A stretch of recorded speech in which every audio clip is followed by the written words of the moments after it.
Scary Santa. Beki, जो सिर्फ 10 साल की थी, वो अपनी माँ ओलिविया से बहुत ज्यादा नाराज थी क्योंकि वो बस क्रिसमस के एक हफ्ते पहले न्यूयॉर्क से शिकागो शिफ्ट हुए थे। बेकी अपने पुराने घर और सारे फ्रेंड्स को बहुत मिस कर रही थी। ओलिविया ने अपनी बेटी बेकी का मूड ठीक करने के लिए उसे क्रिसमस की शाम को बाहर ले जाकर एक टॉय शॉप से टॉय दिलाने का सोचा। ओलिविया बेकी को कई टॉय शॉप्स पर लेकर गई, लेकिन उसे कोई भी टॉय शॉप्स पर एक भी टॉय पसंद नहीं आई। जब वो दोनों घर जा रहे थे तो उनके घर से कुछ ब्लॉक्स दूर एक कोने में बेकी ने अपनी माँ ओलिविया को एक टॉय शॉप पर गाड़ी रोकने के लिए कहा। उस टॉय शॉप में बेकी को अपना मनपसंद बोर्ड गेम दिखा। वो दोनों जब उस टॉय शॉप के अंदर गए तो उनके चारों तरफ बस अलग अलग तरीके के खिलौने ही थे जो बहुत ही ज्यादा सुंदर थे। पर वहाँ पर ओलिविया को एक बात बहुत ही अजीब लगी क्योंकि उन दोनों के अलावा वहाँ पर कोई भी नहीं था। लेकिन उस शॉप के अंदर खिलौने इतने सुंदर थे कि ओलिविया उन खिलौनों को देखकर वो भी बच्ची ही बन गई। वो स्टोर देख ही रही थी, तभी उसको ऐसा महसूस हुआ कि बेकी उसके साथ में नहीं है। उसने टॉय शॉप में बेकी को सारी जगह ढूंढा, लेकिन बेकी कहीं भी नहीं दिख रही थी। ओलिविया ने काउंटर पर जाकर मदद मांगने की कोशिश भी की, लेकिन काउंटर पर कोई भी नहीं था। डरी हुई ओलिविया बेकी को आवाज लगाते हुए हर जगह ढूंढ रही थी। तभी ओलिविया को एक बूढ़े इंसान की जोर से हंसने की आवाज आई।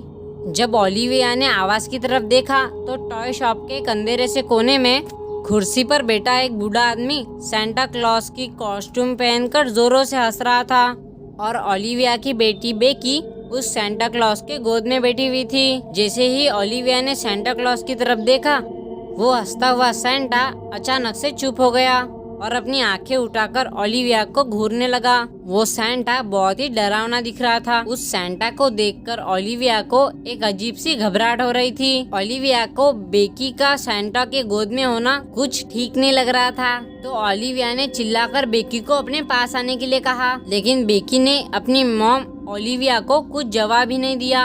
ओलिविया जब बेकी को लेने के लिए उस सैंटा क्लॉज के पास पहुंची तो उसने अपनी बेटी बेकी को सैंटा को ये कहते हुए सुना, क्रिसमस पर ओलिविया बेकी को अपने दोस्तों से दूर ले आई है। वो इसलिए अपनी मॉम को बिल्कुल भी पसंद नहीं करती। जब ओलिविया ने ये बात सुनकर सैंटा की तरफ देखा, तब सैंटा की शक्ल पर एक बहुत ही ज्यादा डरावनी हंसी थी। ओलिविया ने तुरंत बेकी को सैंटा की गोद में से उतारा और वो उस टॉय शॉप से बाहर निकलने लग गई। बेकी टॉय शॉप से बाहर जाते हुए सैंटा को मुड़कर बाय कर रही थी, लेकिन जैसे ही ओलिविया ने सैंटा को मुड़कर पीछे देखा तो सैंटा बहुत ही ज्यादा भयानक आवाज में हंसने लगा और वो सैंटा अचानक से हवा में ही गायब हो गया। उस सैंटा को ऐसा गायब होते देख ओलिविया बहुत ही ज्यादा घबरा गई और जल्दी से बेकी को कार में बिठाकर वहाँ से निकल गई। ओलिविया का हस्बैंड टाइलर एक बहुत इम्पोर्टेंट बिजनेस मीटिंग के लिए दूसरे शहर में था। वो शहर शिकागो से कुछ ही घंटे की दूरी पर था। घर पहुंचती ओलिविया ने अपने पति टाइलर को फोन लगाया और जल्दी से घर आने के लिए कहा। तभी टाइलर ने कहा कि वो रात तक घर आ जाएगा। रात होते ही ओलिविया ने घर को अंदर से लॉक कर लिया और रात को अपनी बेटी को अपने कमरे में अपने साथ सुलाकर खुद सोने की कोशिश करने लगी। देर रात हो चुकी थी। ओलिविया की आग बस अभी लगी थी, तभी उसे सैंटा के हंसने की आवाज आने लगी और साथ साथ उसे एक गाना सुनाई देने लगा।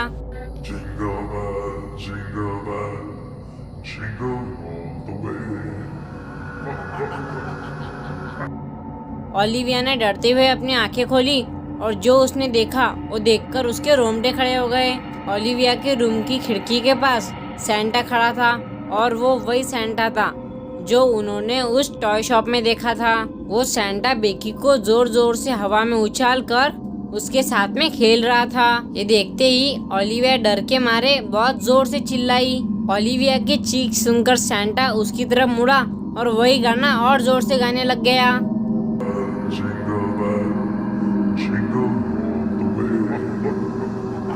बेकी जिसको वो हवा में उछालकर झूला रहा था, वो अचानक से बीच हवा में ही नीचे गिर पड़ी। ओलिविया ने बिना कुछ सोचे घायल बेकी को उठाया और बस उस घर से बाहर निकलने के लिए भागने लगी। ओलिविया जैसे ही सीढ़ी से नीचे उतरी तो उसने देखा कि वही सैंटा सामने से उसकी तरफ आ रहा था। ऐसा लग रहा था मानो सैंटा का हुलिया बदल गया है।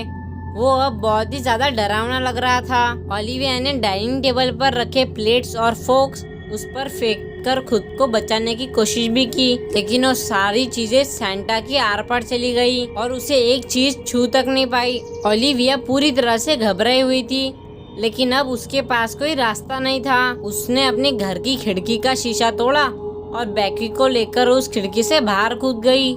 उसने फटाफट से अपनी बेटी को गाड़ी में बैठाया और गाड़ी ऑन की। तभी अचानक से ओलिविया को ये महसूस हुआ कि कोई उसका गला दबा रहा है। उसकी नजर जब गाड़ी के रियर व्यू मिरर पर पड़ी तो उसने देखा कि वो सैंटा उसके पीछे ही था और वो ओलिविया का गला दबा रहा था। तभी सैंटा ने रोती हुई बेकी से कहा, इस क्रिसमस उसका प्रेजेंट होगा उसकी मॉम की लाश।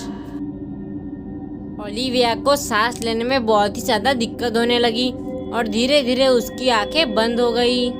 जब ओलिविया की आंख खुली तो उसका पति टाइलर और उसकी बेटी बेकी उसके पास बैठे हुए थे और वो उसको होश में लाने की कोशिश कर रहे थे। टाइलर के साथ उसके घर के आजू बाजू के थोड़े पड़ोसी भी खड़े थे, जो कि उनके घर में का शोर सुनकर उसको बचाने आए थे। उन पड़ोसियों को ओलिविया कार में बेहोश मिली थी। उन्होंने उसे हॉस्पिटल एडमिट करवाया था। जब ओलिविया ने अपने साथ में हुआ सारा किस्सा उनको बताया तो उन्होंने बताया कि वो टॉय शॉप कई सालों से बंद पड़ा हुआ है। कई साल पहले उसी टॉय शॉप में एक पागल आदमी काम किया करता था।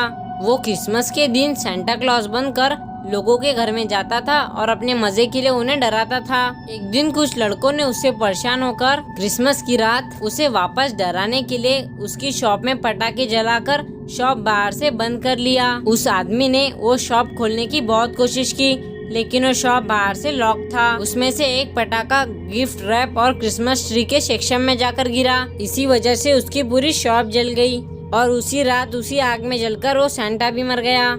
इसी वजह से हर क्रिसमस पर वो खंडर अपने आप ठीक होकर कुछ लोगों को टॉय शॉप जैसा दिखता है और अगर कोई उस टॉय शॉप में जाकर उस सैंटा से कुछ मांग ले तो वो सैंटा उस आदमी के घर में जाकर उसकी या फिर किसी फैमिली मेंबर की जान ले लेता है। पड़ोसियों ने बताया कि उस एरिया में कई ऐसे इंसिडेंट हो चुके हैं जहां लोगों ने उस डरावने सैंटा को देखा है। ये सब सुनकर ओलिविया ने अपने आप को खुशनसीब माना, क्योंकि वो और उसकी बेटी उस रात उस सैंटा क्लॉज से बच गए। लेकिन शायद ही ओलिविया उस सैंटा का चेहरा कभी भूल पाएंगी।